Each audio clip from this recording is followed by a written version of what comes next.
Out of everything we've spoken about today, what is the one thing that you found most valuable? Do I still use it? Is it worth it? Should I cancel it? And I know advice isn't Netflix, but clients will still start to make that mental calculation at some point. UncommonCents episode number 114. It's Craig Kouimanis and Dean Holmes here with you again today. And we're talking about value for money in a consumer duty world. Now, before every Australian advisor listening starts frantically searching your inbox for the latest ASIC update, we need you all to relax. Consumer duty is actually a UK term because apparently the Brits looked at financial services regulation and thought, you know what, this needs more duty.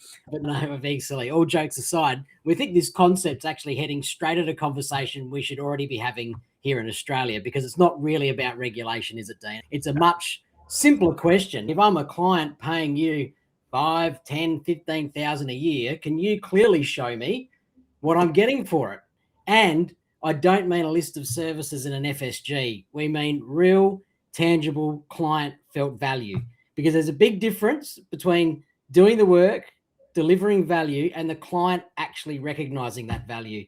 And that today, my friends, is what we're going to unpack. And it's a very good afternoon to not only my co-host, but my great friend, Dean Holmes. G'day, Craig. I'm blushing on the outside with your introductions, of course. For those that are listening while they're doing their exercises, I am blushing. So, yes, absolutely. Consumer duty was a UK terminology determined only a few years ago, which in the same context of the Australian experience, essentially centered a little bit on fee for no service, and then the outcomes that were changed as a result, focusing on making sure that we are delivering to our customers, clients, consumers, whatever you'd like to say, but giving them value for money and a great service at the same time. So we're going to unpack a few things in relation to value, the value for money, or just value in general as we go through. And we're taking some examples from the UK in terms of, unfortunately, where they had to refund some fees. We know we did that many years earlier,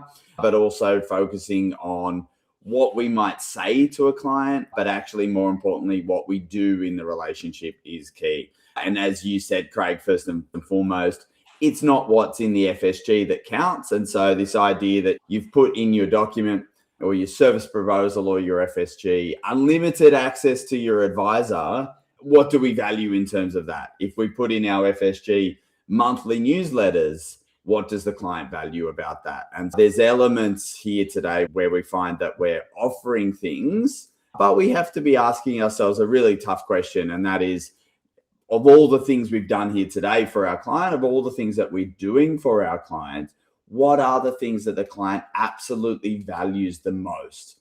And if we take that as the example, we're actually going to see that situation where clients value things completely differently to what you may have thought at the start of the conversation. And so the first thing that I want all the advisors that are listening to be doing in their client meetings is firstly ask the client towards the end of the meeting, but not the absolute last thing, a very simple question. And the simple question, you obviously have to wait for the answer. And the question is, out of everything we've spoken about today, what is the one thing that you found most valuable? Okay. And as you can see, Craig, the two key things there is you're only asking the client for one thing. Because when you ask for too many things, they'll just spit out everything in no particular order. But all you're asking for is one thing that they found the most valuable. And the interesting part with this, Dean, is we can't do a podcast without technology and AI making its way into some part of the segment. So here it is. But I think those two things actually make this conversation way more important, not less important. Because if technology is making administration and modeling and document prep and implementation and all of that kind of thing dramatically more efficient, then if I'm a smart client, I'm actually going, why am I still paying the same? Yeah. So I think there's this need to increasingly now anchor value around, like, whether it's judgment or behavior or complexity or the decision making and outcomes, not the production effort. Yeah, absolutely. And that's the old duck on the water. Yeah. That no one actually cares about how fast the duck is paddling to get the outcome, which is to getting to the other side. And if clients do start to have this idea that the paddling, to continue the analogy, is easier, then we have to be continuing to reinforce the value of what we do over time. And so the value, as we know, is in two kind of categories, Craig: tangible and intangible. So tangible value is the easiest one, and advisors fall onto this one probably more often, and it's okay, but it's not the long-term compounding value that we want on the intangible side. So I'm going to talk to you in the first year, Craig, about all the things that I'm going to do that are tangible. I can save you money. I can get you better investment returns or outcomes. I can restructure your portfolio. We can move your investments over here. I can do things. And so when advisors start a client relationship with the things that they can do, the tangible things, absolutely, the spreadsheet will be able to demonstrate tangible benefits for the client. Okay. All those things are absolutely fine, but we need to put them in context, because next year, guess what? None of those things you can do again.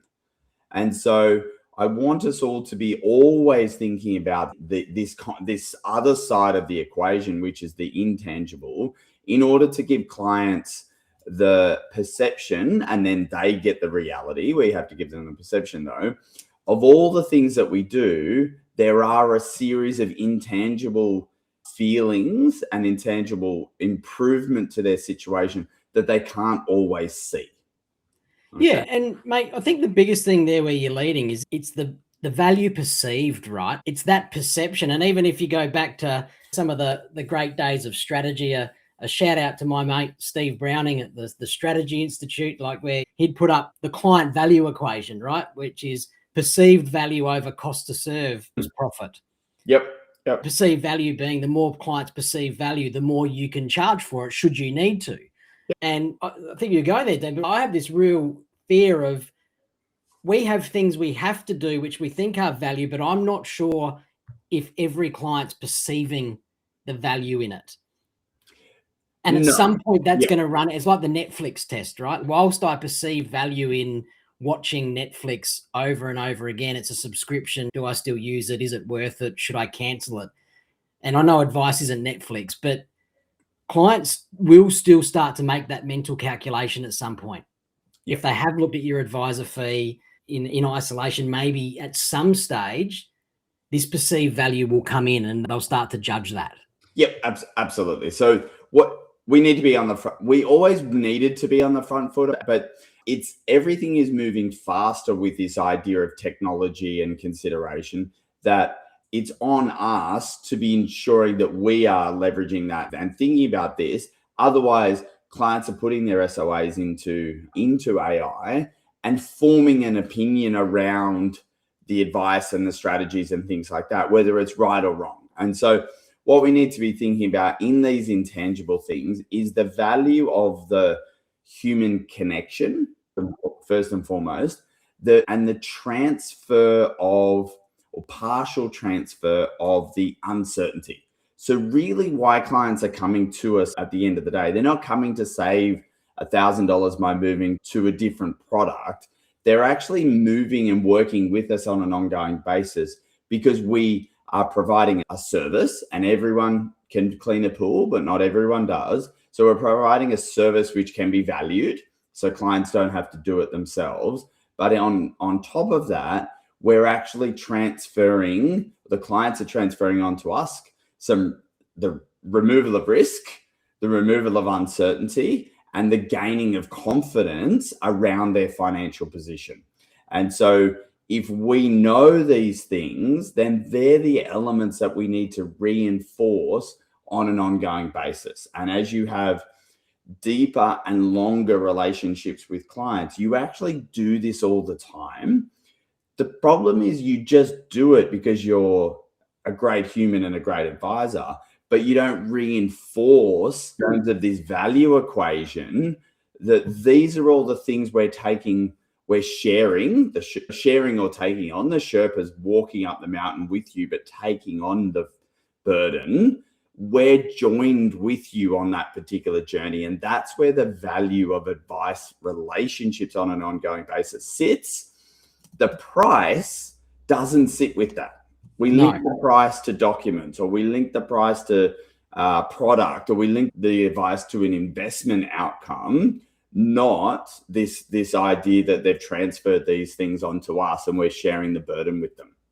Yeah, and I think you're right. We deliver these things to clients all the time, but we're in an industry that is so heavily regulated that I think what actually often happens then is we start to undervalue the things the clients value most, because there's certain checkpoints in our head we need to get off. It isn't always, as you were just saying, that the investment return or the clever strategy. It's really more stopping a terrible decision, getting them through a period where the market's dropped off. It might be it's helping them retire confidently. You see this on websites all the time. It's simplifying complexity. So you're right. It's out there, but I think what happens is we just forget about it. Yeah, because we have other stuff to do. If you looked at what the focus has been, you'd be sitting there going, oh, we did everything in the service agreement. Now, that's actually a terrible definition of value, Dean. But yeah, correct. I tick the boxes on all the things. Yeah. But that's to the annual review, Craig. We have this concept of doing an annual review, and some forward-thinking advisors have changed the word annual review to progress meeting or future meeting or forecast meeting, in terms of changing the narrative of looking behind and moving the narrative to looking forward. But still, at that point in time, the meeting has the chance of feeling like a compliance meeting, and the compliance meeting is our box ticking, not what the client actually came to sit with us for. And so we do have to remember we do have to do both. We don't have to do both at the same time. But this idea that we're using that meeting with the client to reflect on the journey so far and work towards what the journey in the future is going to be is absolutely a great meeting. And the compliance elements of those can be done, or they could have already been done at a previous time. So on that thing, can I ask you, mate, do you think annual reviews are becoming too operational in everything that you see?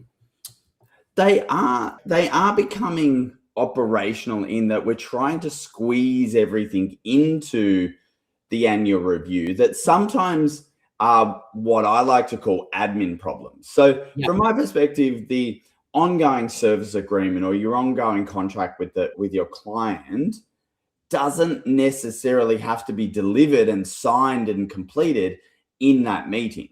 And so this is where historically, I think we thought that we've got to deliver the SOA or the annual review so that the clients sign their OSA. We've got to do them together because we think that they're not going to sign the OSA unless I do a great presentation of their strategy or their review or their investments. And I think that you forget about the other 364 days as a result of that. Like the service and value deliverable had to have been going for 365 days, not the day before the OSA is due, going, here's an SOA, now sign up for another 12 months. And so value is received and perceived across that entire 12 months. And the mere provision of a document doesn't meet the future, Craig, of going, you're creating value in that meeting, so I want to work with you for another 12 months. And so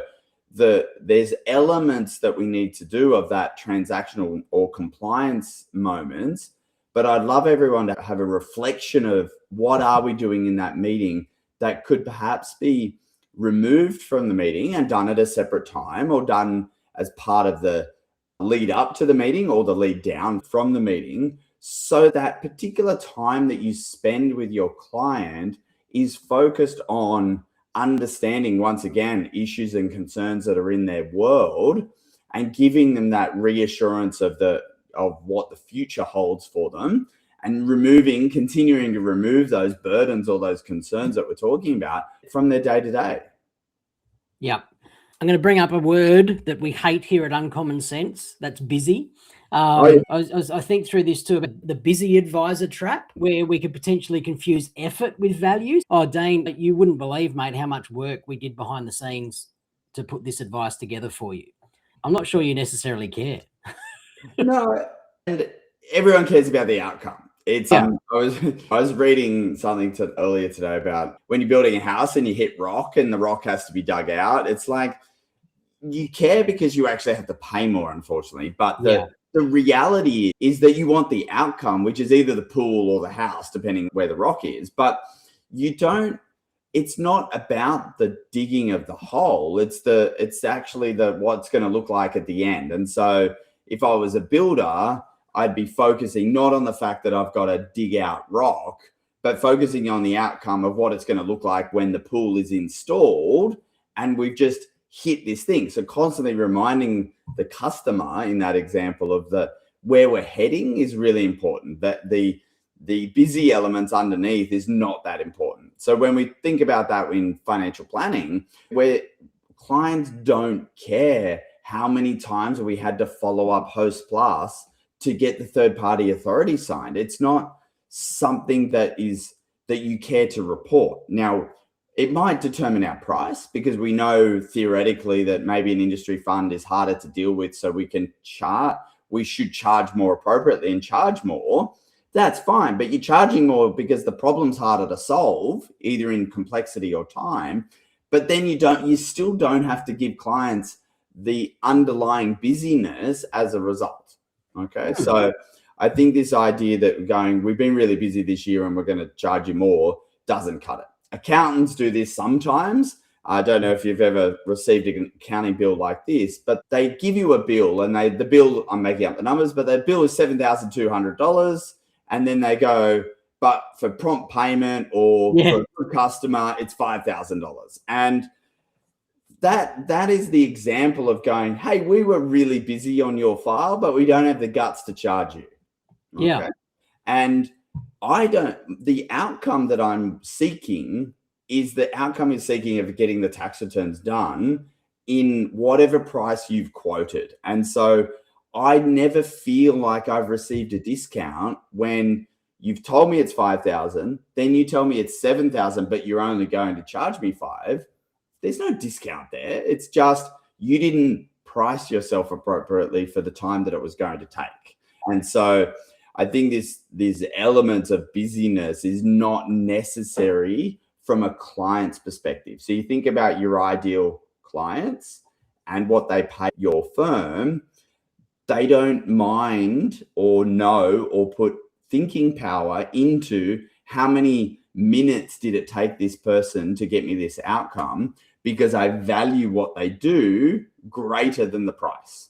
Yeah, and it's where we talk about fees and stuff and pricing a couple of episodes back. Stop apologizing. What the accountant's doing, that you're apologizing for the price. You don't apologize for the price. Just be able to explain the value and move on. Another question for you. What do you think? Does every client need to receive the same value? No, they value different things, which is why you need to be asking your client, out of everything we did, what do you value the most? And doing more of that. And so, which is trying to make your business unique per client. And so you'll know categories of clients, Craig, that retirees will value something. Okay. And if you interviewed 20 of your retirees, the words that they said would be in a similar category of what they would value. Then you would take the 55 or the 50 plus, they would have a different value, and sub 50 would have a different value. So I think it's really important to understand your client components and then have a really good understanding of what those client components value and deliver more in those categories, of course. So clients can value different things. You've got to ask them, and then you're going to understand what the categories of clients are doing and what they value. And the interesting insight there for those advisors that have a younger demographic of clients, they're actually wanting more frequent interaction. Not that time equals value or anything like that, but they actually are just wanting more help, hand-holding, education, and that's what they're valuing as part of the relationship. So the annual review that you only see the client once a year, that is valued by a retired client because they don't need to worry about the day-to-day. So therefore, once a year may be okay for a retired client. But if you've got a sub 50 accumulator that's got lots of things going on, they want to hear more things from you, either in the one-to-one or one-to-many realms, but they want more things. So you've got to understand what your target values and therefore deliver to that.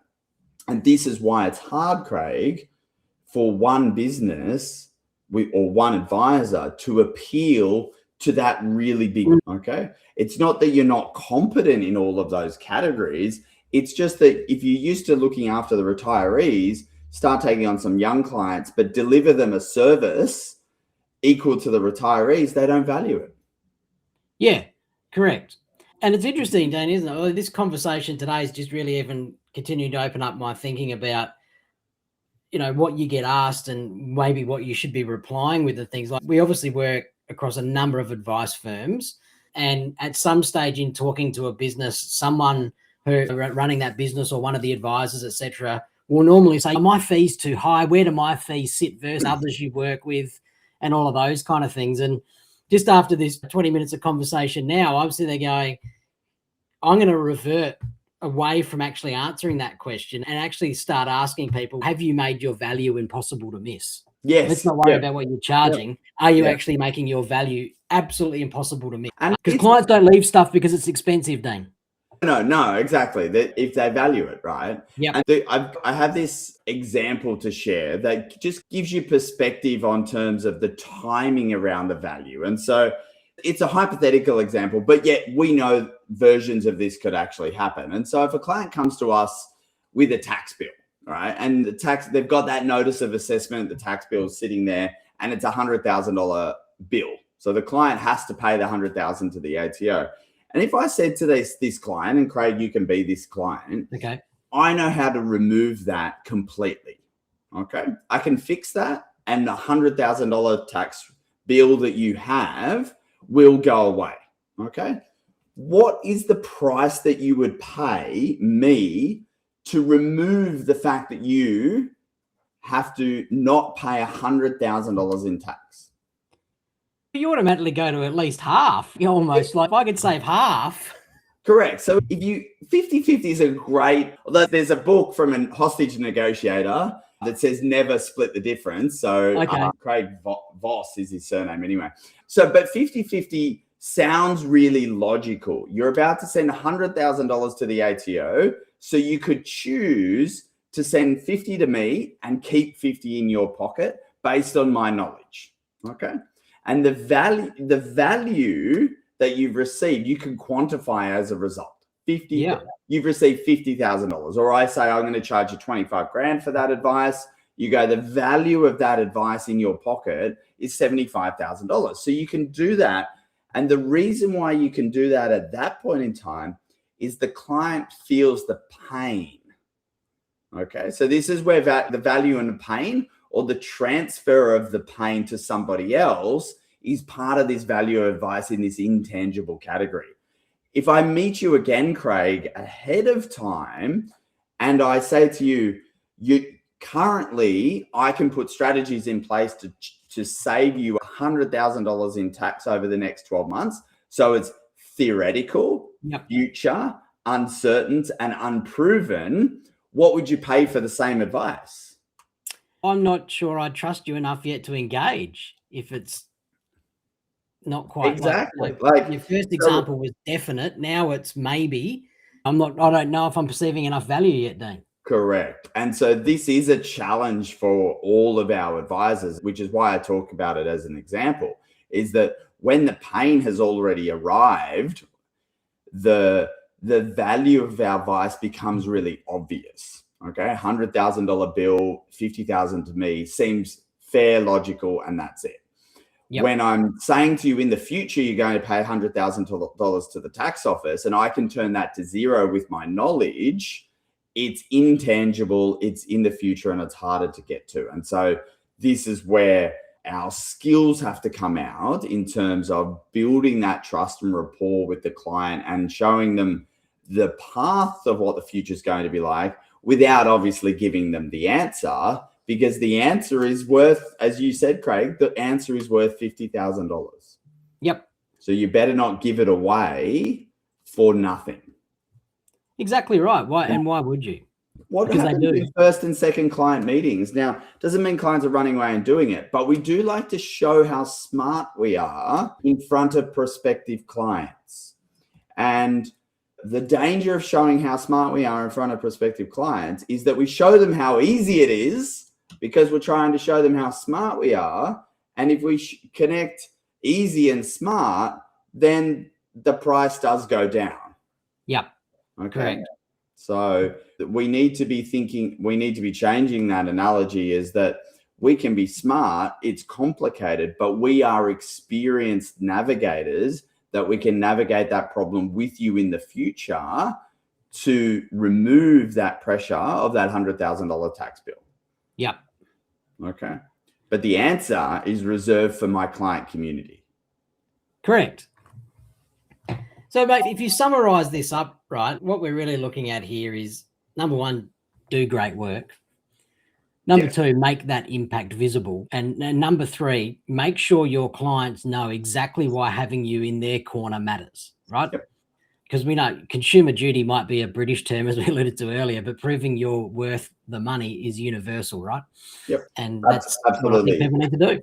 Indeed. And so what's your homework? Obviously asking the clients first and foremost over time about what are the things that they value. However, the second thing that you can do, which is a really good exercise for lifting your confidence overall, is actually write down 50 things that clients value about working with you. Okay. And these 50 things are obviously just off your experience. But if you can write a list of 50 things that clients value, the great thing about that is it builds your confidence, which means when you're building your pricing muscle and going into meetings, you're confident around the value that you create. But also you've got a series of examples. Now I said 50. You have 50 examples of how you create value in the client's world, which the questions clients are going to come back at you. They're going to ask you the tangible technical things. And I want you to focus on the value that you create in this ongoing relationship, intangible side, because the more you focus on that, the better the long-term relationships will be. Mate, sounds like a perfect way to conclude. What a great piece of homework. I would encourage everyone to go and do that. It is a really fun exercise, and the 50 words have to be different. They can't be the same. Yes, yeah, absolutely. I'm sure Claude can help you, but the point is that actually doing some reflective work, pen and paper, write them all down, and just use that as your core motivational mantra to push forward. So very good. Thank you, Mr. Kouimanis. That was 114. Stay tuned for the next few weeks. We're going deep into value and price. And in the next couple of weeks, we're having Neil from Russell as well, talking about the Value Advisor research report that's been updated by Russell for 2026. So we'll be pulling that one apart as well and really getting to the crux of the dollars and cents of value that we create for customers over time. So thanks very much, and we'll see you next time. Bye, everyone.